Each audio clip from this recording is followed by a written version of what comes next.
နှမ်းဆိုင်တောင်သူများသူဟာနှွေနှမ်းသီးနှံများစိုက်ပျိုးရာမှာပက်ကျဲစနစ်ကိုအသုံးပြုပြီးစိုက်ပျိုးလျက်ရှိကြောင်းပက်ကျဲစနစ်ဟာရေလိုအပ်ချိန်မှာလိုသလိုရေသွင်းနိုင်မှုအားနည်းခြင်းမိုးရွာသွန်းမှုများပါကမိုးရေများအလွယ်တကူထုတ်ယူနိုင်မှုမရှိခြင်းတို့ကြောင့်နှွေနှမ်းဆိုင်တောင်သူများသူဟာရာသီဥတုပြောင်းလဲပါကဆုံးရှုံးမှုများနဲ့ကြုံတွေ့ရတာကြောင့်နှွေနှမ်းသီးနှံများအောင်မြင်ရေးကျောက်ဆည်မြို့နယ်အတွင်းရှိနှွေနှမ်းဆိုင်တောင်သူအချို့ဟာနှွေနှမ်းများစိုက်ပျိုးရာမှာဘောင်းစင်းနဲ့ပြောင်းလဲစိုက်ပျိုးခဲ့ကြရာနှမ်းသီးနှံများအောင်မြင်ဖြစ်ထွန်းပြီးအထွတ်နှုံးကောင်းတာကြောင့်ယနေ့နေ့ပိုင်းကကျောက်ဆည်မြို့နယ်ရဲကြီးကျွေးရမှတောင်သူဦးသက်စင်ထွန်းရဲ့ဘောင်းစနစ်နဲ့နှွေနှမ်းစိုက်ပျိုးနေမှုများကိုစင့်ငိုင်မြို့နယ်အမရပူရမြို့နယ်များမှနှွေနှမ်းစိုက်တောင်သူများလက်တွေ့ကွင်းစင်းလေ့လာခဲ့ကြောင်းသိရပါတယ်ကျွန်တော်ကတော့စင်ငါမျိုးနဲ့တအုံကျေးရွာမှာຫນွေနှမ်းသားတောင်သူဥပိန်ဖြစ်ပါတယ်ကျွန်တော်တို့ကျေးရွာမှာဆိုလို့ရှိရင်ຫນွေနှမ်းမှာဆိုလို့ရှိရင်ကျွန်တော်တို့ပက်ကျက်စနစ်နဲ့ပဲကျွန်တော်တို့သွားနေရခြင်းဖြစ်ပါတယ်ပက်ကျက်စနစ်မှာဆိုလို့ရှိရင်ကျွန်တော်တို့တေကရဲ့ကုန်ကြစရိတ်ဟာနှမ်းရဲ့ကုန်ကြစရိတ်ဟာ2ပြည်မှ3ပြည်ထိကျွန်တော်တို့ပက်ကျက်ရရင်ဖြစ်ပါတယ်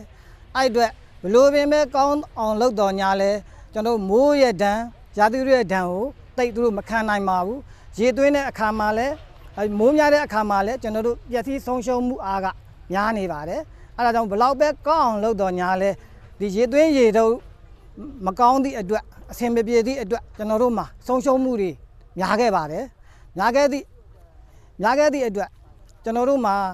အဖက်ဖက်ကနေပြီးတော့ကြိုးစားအားထုတ်တော်ညာလဲမအောင်မြင်ခဲ့ပါဘူးထွက်နှုံးမှာလည်းအများဆုံးထွက်တာမှ10တင်း9တင်းဒါလောက်ပဲကျွန်တော်တို့မှာရခဲ့ပါတယ်ဒါကြောင့်မို့ကျွန်တော်တို့ထွက်နှုံးသေးကြတဲ့ဘောင်ကြီးတင်စနစ်နဲ့စိုက်ပျိုးနေတာကိုခရိုင်စိုက်ပျိုးရေးဌာနနဲ့ကျွန်တော်တို့တောင်သူများနဲ့ပူးပေါင်းပြီးတော့လာရောက်လေ့လာနေခြင်းဖြစ်ပါတယ်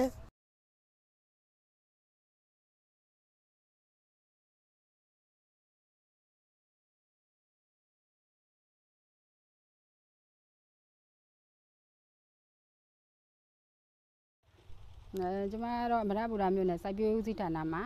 ဒုဦးစီးမှုတော်မမစိန်ဖြစ်ပါတယ်ကျမတို့မြို့နယ်အနေနဲ့နှွေနှမ်းစိုက်ရေက2023-24ခုနှစ်မှာဆိုလို့ရှိရင်နှွေနှမ်းစိုက်ရေကဆိုလို့ရှိရင်9000ကျော်စိုက်ပျိုးသွားပြီဖြစ်ပါတယ်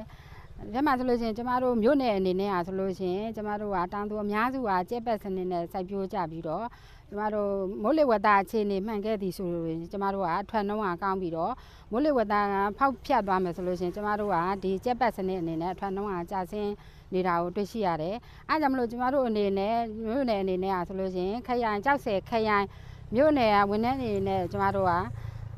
အကူအညီနဲ့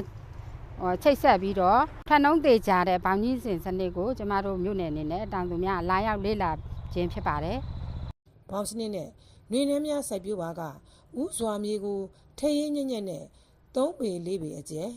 ဘောင်များပြုလုပ်ပြီးမျိုးသေးချကရိယာနဲ့စိုက်ပျိုးရကြောင်းမျိုးသေးချကရိယာနဲ့စိုက်ပျိုးတာကြောင့်တေက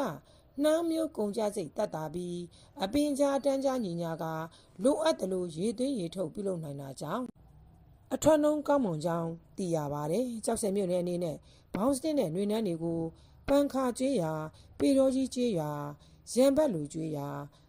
ဘုံကင်းကျွေးရာဒန်းတိုင်ကျွေးရာစပယ်တော်ကျွေးရာအုပ်စုများမှာအများဆုံးစိုက်ပျိုးကြကြောင်းနဲ့တေကထွက်နှုံးမှာနေရာဒေသနဲ့မြေမျိုးစားကိုမူတည်က